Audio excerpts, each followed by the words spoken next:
Note 7.1, 3D geometry. So we're going to take a look at on this first page the formulas for three-dimensional shapes. So that first one, and we're talking about volume formulas. So let's see if I can get my stylus to work. Oh, there we go. So volume, okay, deals with the space inside that you could fill this shape with. All right, so if I have this cylinder, it kind of looks like a soda can. How much liquid could I put inside it? So volume's the inside. So our volume formula, so if you think about this cylinder, what does the volume mean? It means how many of these circles, technically, could you stack on top of each other to fill this can? That's exactly what's happening. So if we think about the area formula for a circle, you do know that it's pi r squared. Well, how many pi r squareds would I need to fill this cylinder? So if you think about it, how many circles would I need to fill this cylinder? This right here should be a hint. I would need h of them. I would need h pi r squareds, or h circles, to fill this cylinder. So that's where that formula comes from. So pi r squared, and we need h of them. If you're ever lost and you're like, I don't know the formula, I always say, go ahead and Google it. Okay, so if I just typed in, oh, look at that, volume of a cylinder, and it's right there. Okay, pretty easy to look up. So there's our formula for volume of a cylinder. Now let's go on to the volume of a cone. Now a cone is a third, okay, of a cylinder. Okay, it's a third of a cylinder. So now let's think about that, because we're not going to need h of these full circles, because as you start to go up this cone, obviously those circles are going to get smaller and smaller as we move up to the tip of this cone. So, and what I said was it's a third. So it's the same idea. So a third of pi r squared h. And again, go back. If you ever forget it, just go back and type in the volume of a, and there it is, cone. Okay? It looks a little bit different. They just divided the height by 3, but that's the same thing as multiplying by a third. Okay? And then the sphere, the last one that we're going to talk about today, that's kind of an oddball.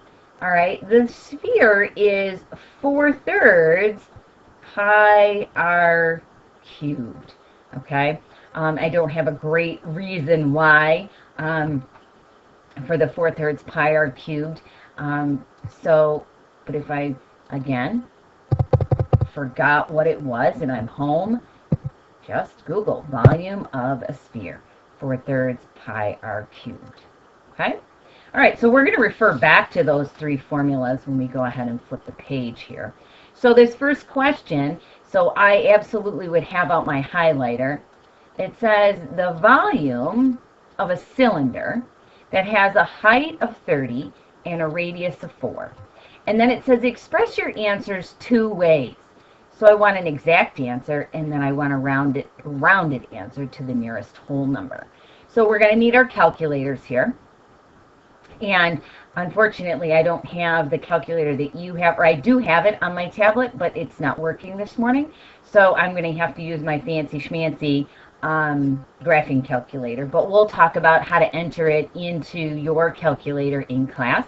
And if somebody can work it out and bring it into class tomorrow and show me, that would be fabulous. All right? So first thing I would do is, we know what we're talking about. We're talking about a cylinder.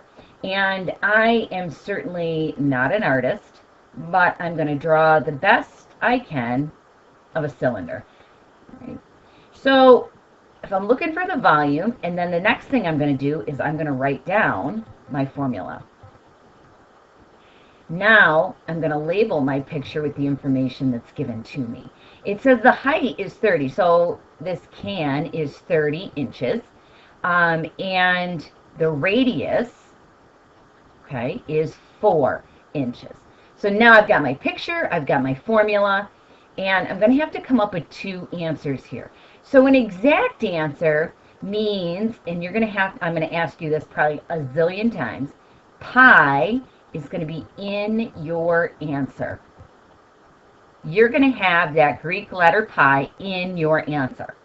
Nearest, anytime they ask you to round, this is going to be when you're going to go to your calculator. Okay? So volume equals pi. Now my radius squared. My radius is 4. So right now I'm just going to do my substitution. And then times, we're not going to use the x for times. We're done with that. We're just going to use a dot, times the height, 30. And now I'm going to go to my calculator to evaluate this 4 squared times 30. Because we're coming up with our exact answer first, so I'm going to leave pi alone. That little Greek letter has to appear in my final answer for my exact answer. So like I said, I got to go to my fancy calculator here. So 4 squared times 30. And I hit enter. And I get 480. So right now I have 480 times pi. That's my exact answer, because you know that pi goes on and on and on, and I think some of you know lots of digits of pi. Because if we just picked 3.14, that would be an approximation. I want an exact answer, so when it says exact, we leave pi in our answer. Okay? Now, to the nearest whole number, now we're going to go to the calculator and we're going to say, what is 480 times pi? So right now, I'm going to go and have the calculator evaluate using the pi key. So I'm going to say 480 times. Now you're going to look for your pi key on your calculator, okay? Because like I said, I'm using my fancy calculator right now. Okay, and I'm going to hit enter. All right, so I've got 1,507.96. But the question asked us to the nearest whole number. So that 7 would be to our whole number. So when I look next door, it's a 9. It's 5 or greater, so then we've got to bump that 7 up to an 8.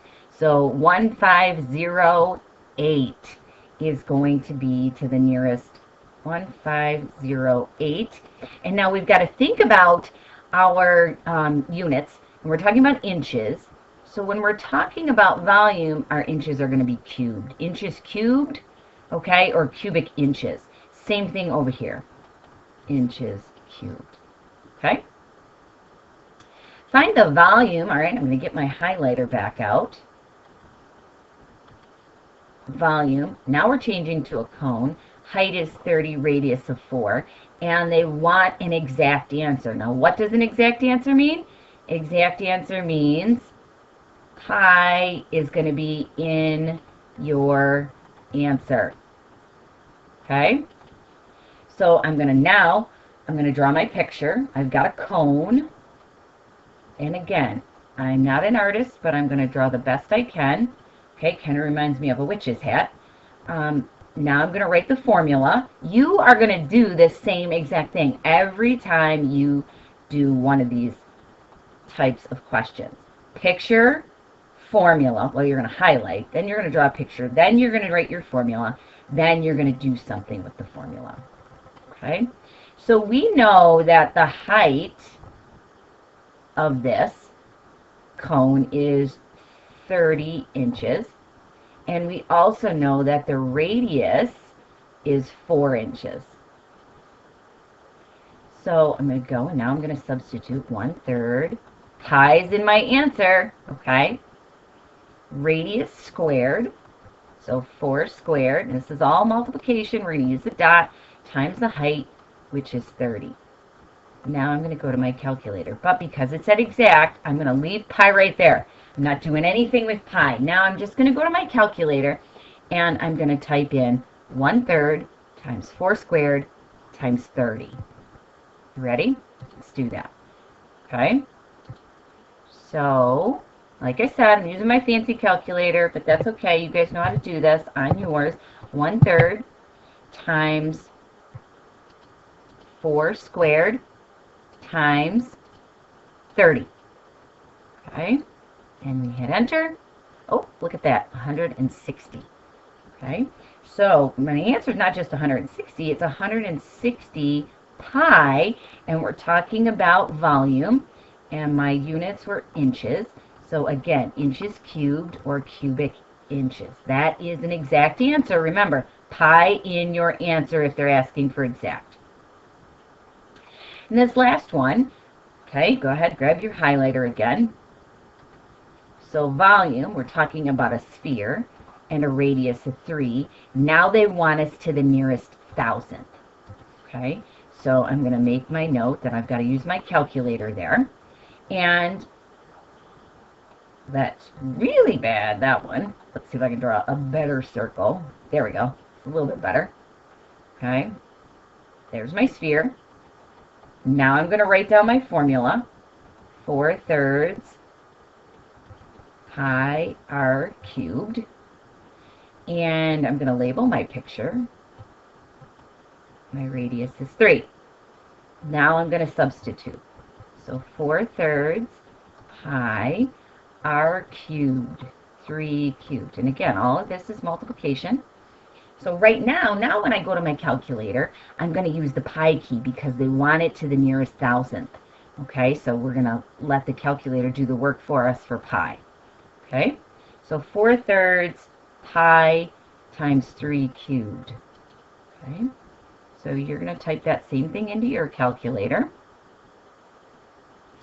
So 4/3 times the pi key times 3 cubed. 3 raised to the 3rd power. Okay. All right, and they want this to the nearest thousandths, tenths, hundredths, thousandths. Let's see if I can get that to go out a little bit further. Oh, look at that. So, tenths, hundredths, thousandths. So if that 7 is in the thousandths place, I look one place to the right, and that tells me it's a 3. So less than 5, we keep that 7 as is. So 113.097. So volume equals, whoops, 113.097. That's to the thousandths place. Again, what are my units? Oh, I just lost my stylus there. Inches cubed. Okay? All right. I will see you guys in class to practice.